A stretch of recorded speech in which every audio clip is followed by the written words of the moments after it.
آج کی آیت: خداوند کا خوف حکمت کا شروع ہے اور اس قدوس کی پہچان فہم ہے۔ امثال 9 باب 10 آیت۔ عزیزو، ایک خدا کے خادم نے 200 مرتبہ بغور کلام مقدس کا مطالعہ کیا، مگر پھر بھی کہتا ہے کہ میں اب بھی خدا کی عظمت اور قدرت کے بارے میں کچھ جانتا ہی نہیں۔ ابھی تخلیق کائنات کے ابتدائی مراحل تھے۔ خالق خدا کے آسمان کے نیچے کے پانی کو ایک جگہ جمع ہونے کا حکم دیا اور اس کی حد مقرر کر دی اور اسے سمندر کہا۔ پھر اسی سمندر کے پانی کو حکم دیا کہ اپنے اندر اپنی جنس کے موافق بکثرت پانی کے جاندار پیدا کرو، اور ایسا ہی ہوا۔ گویا سمندر کے اندر ایک جہان بسا ہوا ہے۔ کون ہے جو اب تک سمندر کی تخلیق کو پورے طور پر جان سکا؟ کوئی بھی نہیں، کوئی ایک بھی نہیں، اگرچہ یہ تو فقط اس کی عظمت اور قدرت اور حکمت کی چھوٹی سی مثال ہے۔ اس کی بے مثال ہستی اور لازوال ذات کی کرشموں کے سلسلے تو لامحدود ہیں، جو کچھ تو نگاہ میں ہیں اور کچھ ادراک سے پرے ہیں، جن کو حقیقی طور پر یہ سمجھنے کے لیے خدا کے خوف میں زندگی گزارنے کی اشد ضرورت ہے۔ عزیزو، یقیناً ہم میں سے ہر ایک کو دریا کی اچھلتی بہتی لہروں کے سنگ ٹوکری میں پڑا ننھا سا بچہ موسیٰ یاد ہوگا۔ اسے مصر کی شہزادی کے محل کو چھوڑے کافی عرصہ ہو چکا تھا۔ اب تو وہ مدیان کے یترو کاہن کا داماد اور اس کی بھیڑ بکریوں کا نگہبان تھا اور ایک محنتی چرواہا بن چکا تھا۔ یاد رہے، چرواہا غیر معمولی شخصیت کا مالک ہوتا ہے، جس میں محنت کشی، صابر، بہادر، ذمہ دار، خطروں سے باخبر، موسموں کا مقابلہ اور برداشت کرنے کی تمام خصوصیات پائی جاتی ہیں۔ موسیٰ بڑی ذمہ داری سے یہ سارے کام سر انجام دے رہا تھا۔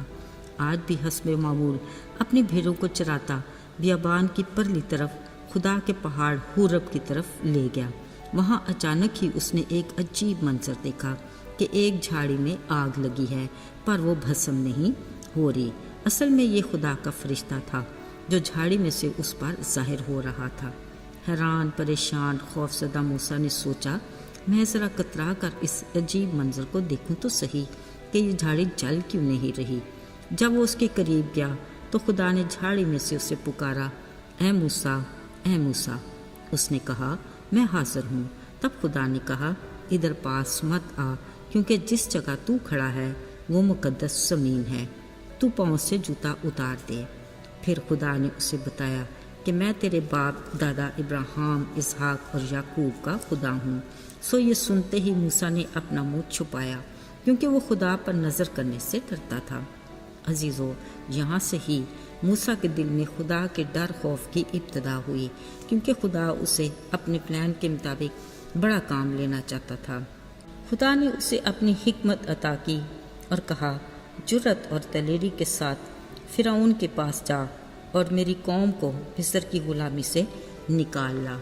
عزیزو، مصر میں فرعون بادشاہ کے سامنے جانا، اس سے اس کے غلاموں کو آزادی کے لیے کہنا، شاید یہ موسیٰ کے لیے کچھ خوش کن بات نہ تھی، مگر خدا نے اسے تسلی دی اور کہا، میں تیرے ساتھ ہوں۔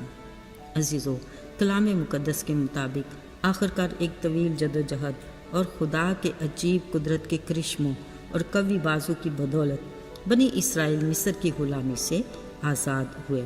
خدا نے موسیٰ کو حکمت عطا کی اور وہ 6 لاکھ مردوں کے علاوہ بڑی تعداد میں عورتیں اور بچے اور ملی جلی ایک گروہ کا رہنما بنا۔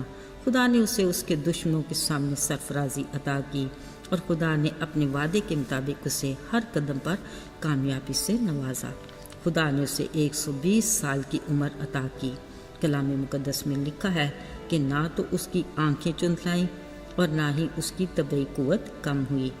ان ساری برکات کی بنیادی وجہ خدا کا خوف تھا، جس میں وہ اپنی زندگی گزار رہا تھا۔ عزیزو، یاد رہے، خداوند کا خوف حکمت کا شروع ہے۔ یہ خوبصورت الفاظ آج ہمارے لیے بھی ہیں۔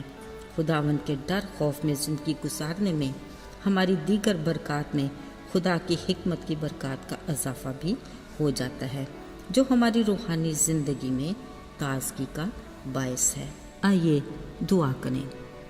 اے خدا، ہم تیرے شکر گزار ہیں کہ تیرے دروازے ہر وقت ہمارے لیے کھلے رہتے ہیں۔ ہم جب بھی چاہیں تجھ سے بات کر سکتے ہیں۔ تو زندہ خدا ہے جو ہماری سنتا ہے اور با اختیار ہے کہ جو کچھ ہم تجھ سے مانگتے ہیں وہ ہمیں عطا کرتا ہے، اس لیے کہ تو ہمارا خیال رکھتا اور فکر کرتا ہے۔ ہماری دلی شکر گزاری کو قبول کر۔